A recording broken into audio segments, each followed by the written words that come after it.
Yo, hello.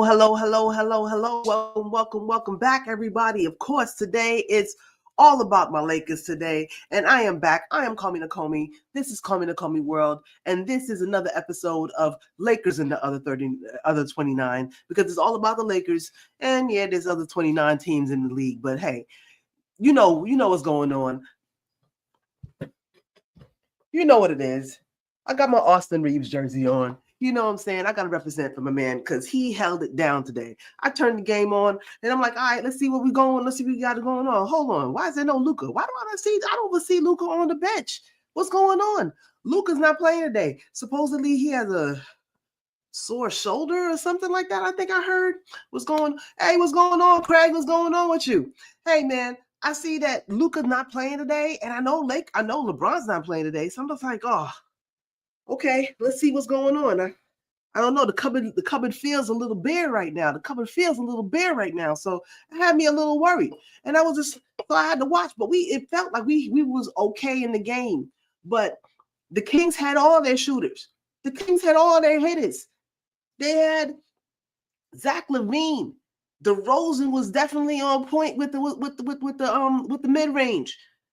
I'm not Austin. Russell Westbrook was there with Johnny on the spot with all the hustle plays. Ellis is out there. I think that's his name, Ellis. He ended up fouling out later in the game. Keon Ellis ended up fouling out in the game. He was a starter. Zach LaVine definitely was getting his shots in late in the game. Dennis Schroeder was a problem also. You had to worry about him. DeMar DeRozan, of course, and Sabonis. He's back now from injury. You know what I mean? So of course, and it's the Kings. They play us hard. They always play us hard. So I mean, hey, I was just hoping that we could come out and put in a decent showing. Oh, so leg bruises and finger injuries. Is that what's going on with Luka? Let me know. I mean, I didn't get a chance to really look up his injury report. Let me go ahead and look and see exactly what they are saying was the issue with Luka Doncic. If that's how Doncic, yeah. Surprise win. I don't know if I'll even call it a surprise win. I mean, we play him hard, but at the same time, it was a surprise. I'm going to tell you some surprises that I basically felt about that I felt happened, went down. You know what I mean? Okay, they're saying that, yeah, okay, you're right. He had finger and leg out at least 1 week. Oh gosh. Luka Doncic will be reevaluated in 1 week. Suffered a sprained finger to his left hand, not shooting hand. No, he's not. No, he's right. He's a righty. During Friday's win over the Timberwolves, and he's also dealing with a lower left leg contusion. It's unclear how many games he'll probably miss. About 4 games. We'll see. We'll have to come back. Hopefully he'll be able to reestablish, get healthy, come back soon. Hopefully Braun is coming is also looking like hopefully he'll be back soon. I saw your boy Jackson Hayes on the bench. Not really, in street clothes, so he's not playing, and it got me worried, man. I was just like, dang, we was finally starting to get a little run. We 2-1 for the season. I think we're 2-1 in the season now. Let me also open up this right here so I could kind of get to see the standings. Yes, yeah. From where I saw before, I was just like, oh, okay. We lost that first game against, I forgot, the Warriors, but we won a couple nights ago against the Timberwolves, and now we are 2-1. We are fully established in the second seed. I mean, it's early in the season, but we are in the fourth space, and I'll take it. I wish sooner or later we're going to get that second spot. I spoke it into existence, and here it goes. What's going on with you, Reese? What's going on with you? I appreciate you for coming through. Yo, what you think about the game? Lower leg contusion and sprained finger. Yeah, I heard that. I mean, the hell. I mean, I know I played with sprained fingers. I mean, hey, jammed fingers, look at that finger. It gets stuck all like that all the time. Playing defense. This is what happens, man. Matter of fact, you can almost hear it. I don't know if y'all heard that. That might have grossed some of y'all out, but it happens. So I mean, hopefully he'll come back soon. And we could get back to business. But my Lakers look good. They look confident. I'm gonna tell you right now, the surprise was how, I don't want to say it's not unbothered, but how even keeled we looked, even though the Kings were coming back and regaining the lead and regain. I think at least somewhere probably about the end of it, it was at least about maybe say 13 lead changes throughout the game. I think I heard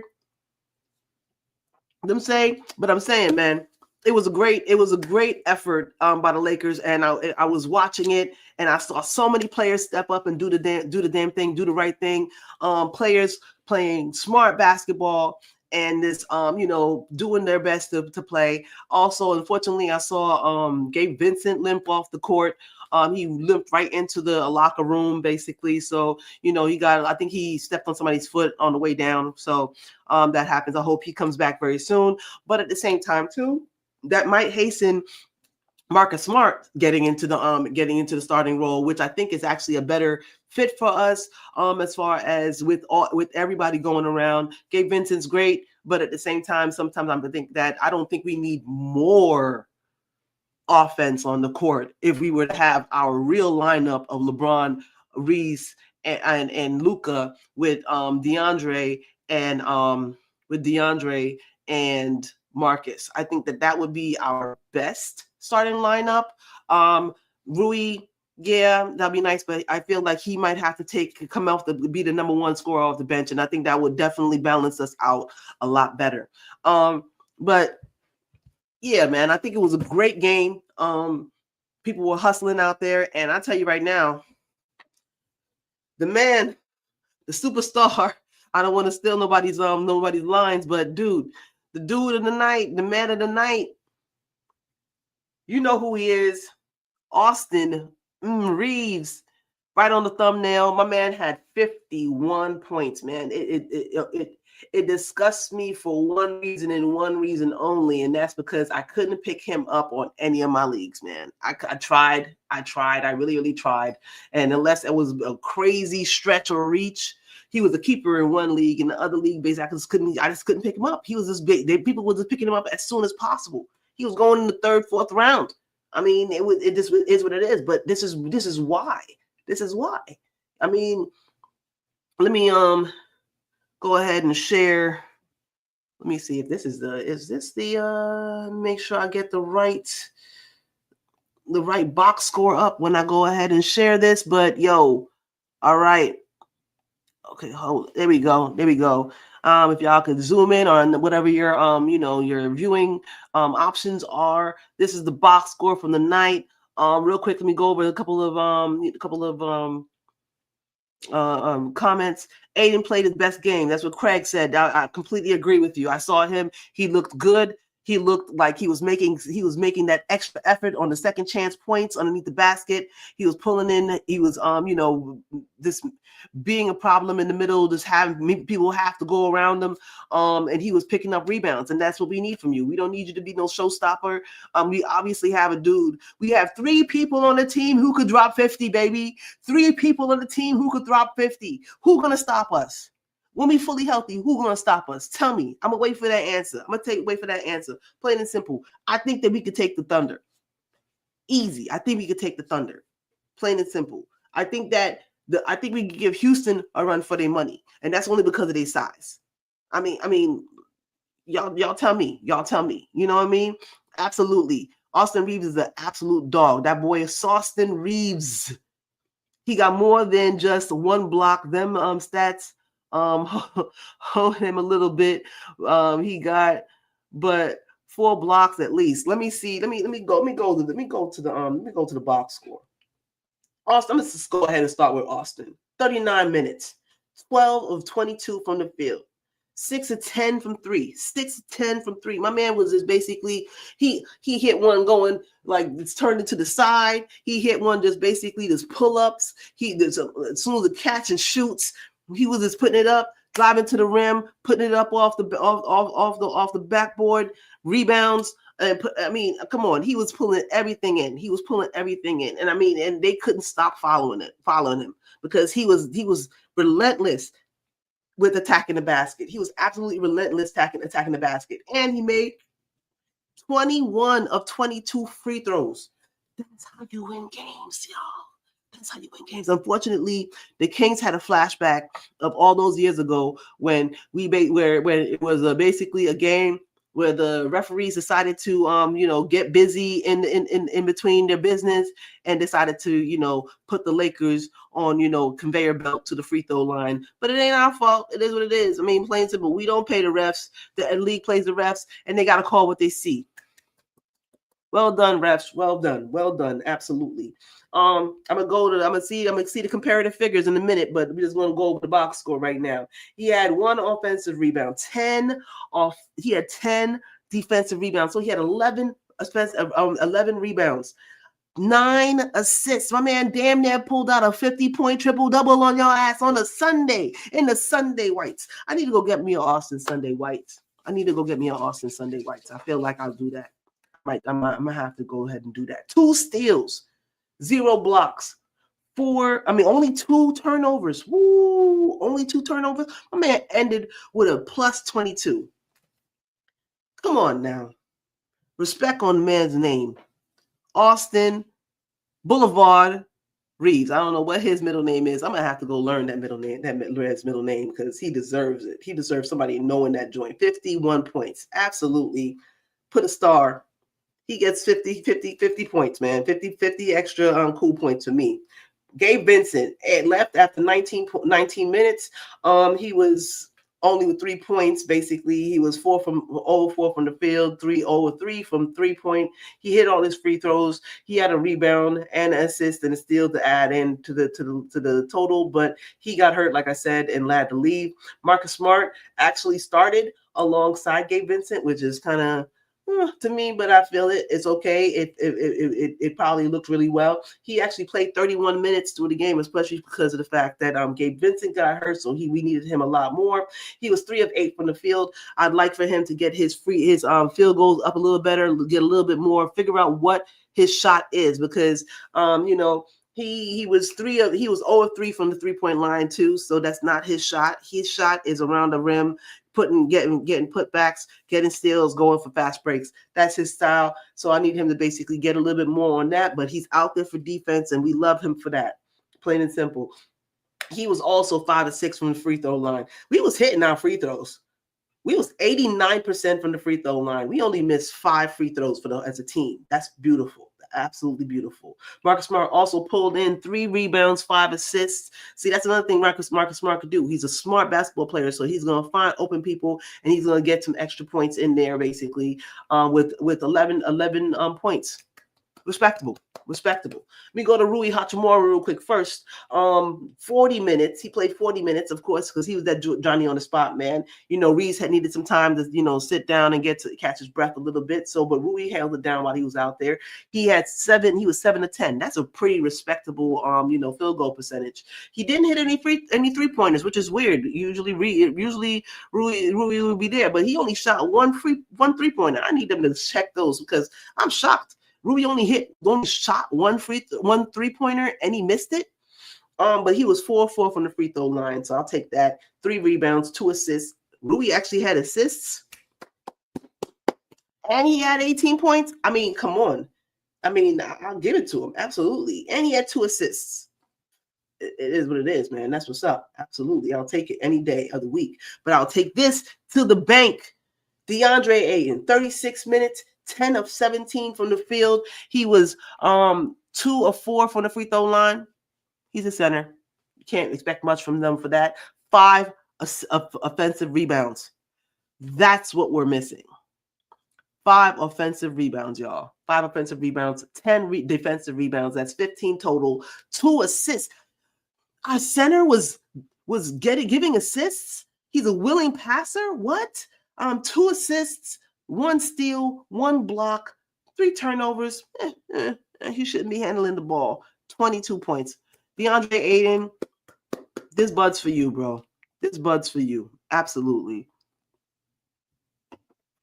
Thank you so much for your contributions to this beautiful win. Off the bench, we had Vanderbilt for 27 minutes. He gave you 9 points. Some decent defense. He gave you some decent defense. He was a plus 15. That's what's up. Plus 15 for the night. He was 3 of 5 from the field. I'm glad that he at least, he's out there. You got to make some points. 3 of 4 from the free throw line. He was out there doing the dirty work. 1 offensive rebound, 2 defensive rebounds, 5 total, 2 assists, 2 steals. I'll take it. Jake LaRavia also was out there doing some good. He was only 3 of 10 from the field, 2 of 5 from the 3-point line. I'll take that. You know what I'm saying? But he could get a little bit more consistent and efficient with his shots. But I feel like once everybody starts to really gel, I mean, when the offense starts to really gel, it's going to be beautiful, because from what I saw today, that offense was clicking. When at the end of this game, when they didn't have anybody specifically as their focal point and they were passing, and this is where I feel like the Lakers are at their best, when they're passing the ball and finding that open man cutting to the rim or passing it out to an open shooter, and it was just beautiful. It was beautiful. The ball moved beautifully. It kept on moving. And it was 2-3 passes, and they found the right guy, and they was diving to the rim, or they were open for a 3, and that's all she wrote. I mean, although we didn't end up with as good of a 3-point percentage as I would hope for the team, it was only 32% from the 3-point line. We still did well. I think we still really did well. 13 points. So Jake LaRavia ended up with 11 points. That's better than nothing. 1 steal, 5 assists. I'll take that too. He's a willing passer. And 6 rebounds. So we were doing the damn thing on the rebound. And Dalton Connect, I didn't even know that he actually scored. I'm sorry. Dalton Connect, he's a liability. He's not out there for nothing but cardio. I'm sorry. 2 points, two rebounds. That's all he gave you. And 1 block. Oh, he got you 1 block. I'll take it. He gave you 1. Who the hell? Who helped Dalton Connect get a rebound? I mean, a block on the stat line. And when Gabe went out, Chris Manning, who I didn't even know or remember that he was even on the team. I was like, who is that kid out there, basically? And he was out there for like 3 minutes until like somebody got rotated back in. But hey, it is what it is. We ended up with 127 against Sacramento's 120. It got close, but we decided that we finally were able to pull away when Reaves got back in the game, and they just couldn't stop the man. My man was basically hitting threes from all over the place. All cardio, Reaves, all cardio. My man Craig says, Austin had whole summer to rest his body and sharpen his skills. Absolutely. I feel like he's been going all at it for the past 2-3 years. Every single season he comes in and he's a little bit beat. It looks like this season he decided to really take care of his body and get the rest that he needed, and came in very, very healthy and ready to go. And he looks faster. I mean, the decisions that he makes with his moves, the combos that he makes on his drives. I mean, it's just like poop, poop, poop, poop, poop. He looked like, I don't want to say anything crazy, but he was dribbling like he was De'Aaron Fox out there. It was just like, and he was just made a decision to I'm going to the rim, free throw. I mean, at the very least, if I didn't make it and 1, free throws, easy money. Sabonis, I thought he was hurt still, but he was back. He had 10 points, 14 rebounds, as he usually does. He's a double machine. Also had 3 steals and 3 assists. Okay, he's filling up the stat line. I'm not mad at it. DeRozan, the mid-range sniper, had 21 points. He was 9 of 22 from the field. That is not efficient at all. 2 of 6 from the 3-point line. At least he decided to try to take some threes. He had 6 rebounds and 6 rebounds, 3 assists, 1 steal. Schroeder came in and actually had a double-double of his own with 18 points and 12 assists. He had 2 rebounds to add to that, 1 block and 1 steal. Zach LaVine, more so later in the game than in the beginning or middle. Ended up with 32 points. He was a little bit unstoppable by the end, but we were able to adjust our defense with him and either make those points either irrelevant, or we get those rebounds off the rim. You know what I mean? But he ended up with 32 points, 4 rebounds, and that's it. Just points, man. Just points. That's why I didn't really care to have Zach LaVine on the team. I'm not saying that it was ever a chance, but we probably could somewhere along down the line have traded for Zach LaVine. But I always thought that he was a risk. Absolutely risk. I'm glad we did the risk management and we said, nah, we good. We have enough risk with Anthony Davis as we did when we had Anthony Davis, and now I'm glad that we don't have to worry about that dude right there. We have Austin. Austin turned it to Zach LaVine. We don't need him to get above the rim. Just get buckets. Ellis, like I said before, had 6 points in the starting lineup. He only played 18 minutes, but that's just because he kept on getting in foul trouble. He ended up fouling out, but he filled up the stat line a little bit. 6 points, 2 rebounds, two rebounds, 1 assist, 2 steals. He did his thing a little bit. Westbrook came off the bench. I'm glad that Westbrook found a place that looks like they appreciate him and appreciate the energy that he could bring to the team. That to me is the place there where, unfortunately, even though he's an MVP, he might end up getting the best, most improved player or something like that, or comeback player of the year or something. Finding a place that really needs him for the leadership and for the experience, and also to keep giving that defensive and offensive just energy. He actually lit it up a little bit from the 3-point line. He was 4 of 6 from the 3-point line, 6 of 12. So he was 50% from the field. That's what's up. 27 minutes. But he was 2 of 6 from the free throw line. You got to be better than that as guard, bro. He had 6 rebounds, 6 assists, 1 steal. Decent. And Malik Monk, of course, chimed in. They're the only people on the bench of the Kings who had points. Malik Monk had 24 minutes. He was 3 of 6 from the 3-point line. He gave you 1 rebound, 2 assists, and 2 steals, and 2 blocks. Malik Monk gave 2 blocks. I'm sure they was somewhere around Austin. Him and Austin have had many battles since he left the Lakers. Malik Monk and Austin, of course, they grew up together in Arkansas. But they're good friends, but at the same time, it's all business on the court, and I love that absolutely. And Austin does his best to make sure that he tries to get the best of it. And I'm glad we were able to beat the Kings and set the tone for the season. With the resilience that even though the team was coming back, no LeBron to bail us out, no Luka to bail us out. We just basically, it's not a top team, the Kings, but they're not bums. That's a great squad. If you had the DeMontis Sabonis, DeRozan, Schroeder, and LaVine, it don't matter who the 5th dude was. That's a team that could beat you.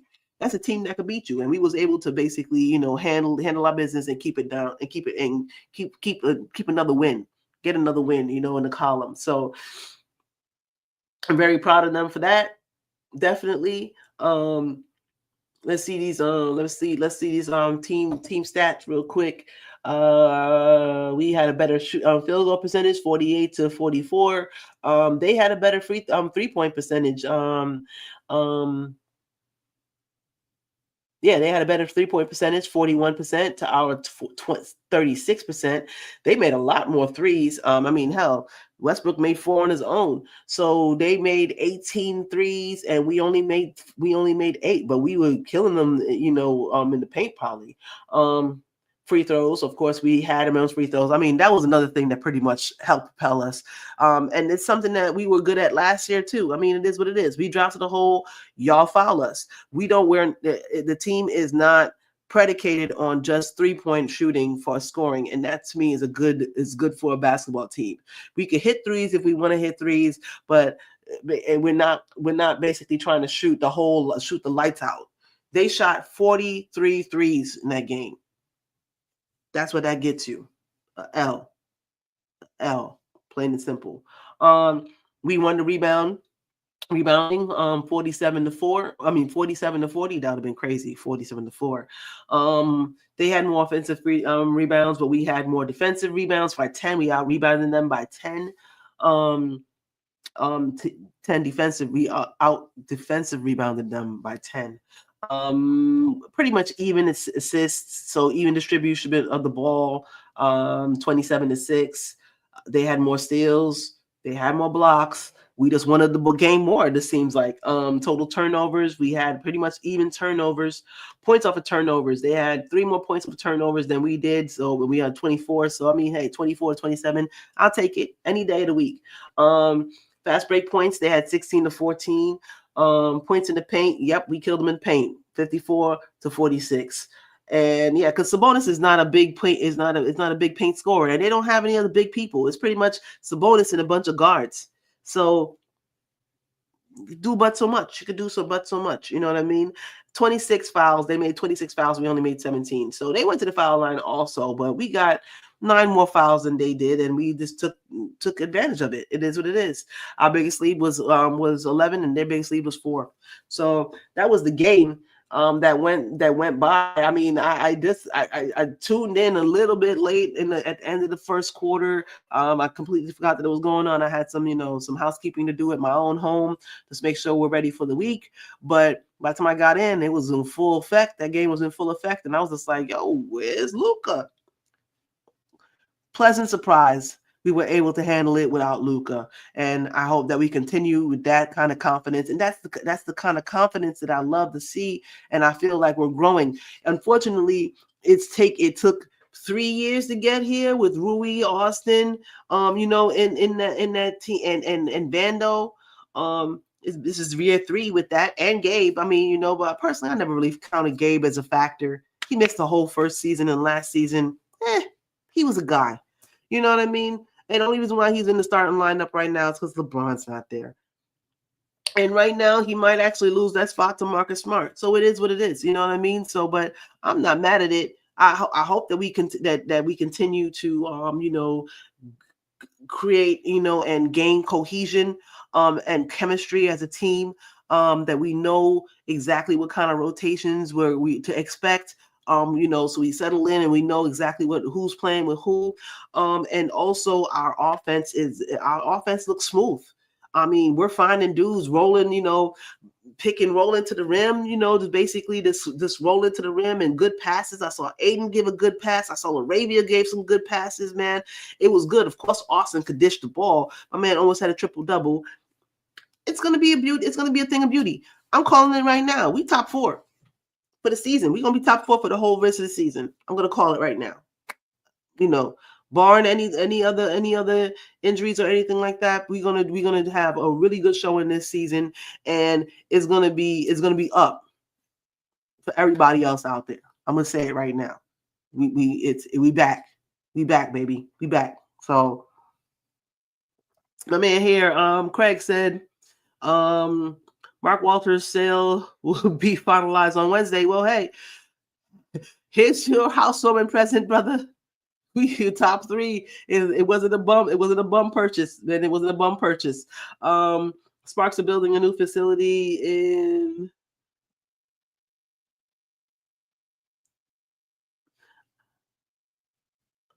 I know the last one is Sepulveda. I'm not exactly sure how to say that first one. I'm sorry, guys. I'm not from LA, so some of these names are not completely, familiar to me. El Segundo, I know that one. That's where the Lakers facility is, and so I hope that they start to treat the Spurs, the Sparks, like the Aces are treating their players to try to get the best out of them. They're building something nice with the Sparks too. So I hope that they continue to do well and also build and take care of the team. The Lakers or the Sparks, personally, I feel should be owned by the same owner and take care of them like the the beautiful brand that the Lakers and the Sparks are. The Sparks have championships in the rafters, man. It's not just Lakers banners up there. It's Sparks banners up there. So we need to take care of our ladies and make sure that basically they have what they need to take us back up there. And hopefully next time it's going to be a Sparks Aces finals out there. But that's going to be a hard thing to do, man. There's a lot of teams out there who want it and they want it big. The Dream is gonna be back. The Liberty is gonna be back. Cleveland feel like they left a lot of meat on the bone. There's a lot of teams out there. I mean, of course, Nafisa and them are gonna be back. You know what I mean? Chicago, free Angel Reese. That's all I gotta say. Free Shador Sanders and free Angel Reese. They right now they're wasting their time, man. When they make a beautiful baby, though, I'm sorry, that was sidebar. I'm just basically thinking out loud. I thought about that the other day, and I was just like, that would be dope. That would be dope. They make that kid and go ahead and just go ahead and sign that kid. Walters owns the Sparks like the Dodgers. Oh, he does own the Sparks. That's awesome. That's awesome. Thank you, Craig. Always Johnny on the spot with some information that I needed to know, man. Thank you so much, Craig. I really appreciate you guys. Make sure you go ahead and like, comment, subscribe if you haven't done so before. I'm not gonna make this a long video because I know there's a lot of other people out there with some great content that I want to tune into, and I know you want to tune into. But I just wanted to come in and celebrate with my people, for my Lakers, and for my man Austin Reaves, Austin Sawston in the Garden, Hillbilly Bogey himself. I would actually pay money to go and watch him play golf because I'm getting into golf and I'm into golf, and I would love to see how good this man is, man. He took his picture with a basketball and a golf club. That's cold. That's cold. Absolutely cold, man. But I'm gonna get back with y'all another time. I hope y'all had a good time here. Make sure you comment, subscribe. Find me on Instagram at Call Me Nakomi. Find me on X or Blue Sky at Call Me Nakomi with the number 1. Hit me up. Email at callmenakomi@gmail.com. I'm everywhere, man. Y'all come there and meet me too. I appreciate y'all time as always. Please take care of yourselves. Take care of one another. Watch out for one another. It's getting spooky out here. It's getting spooky out here. Take care of your family. And may you always find water and shade, my family. Peace.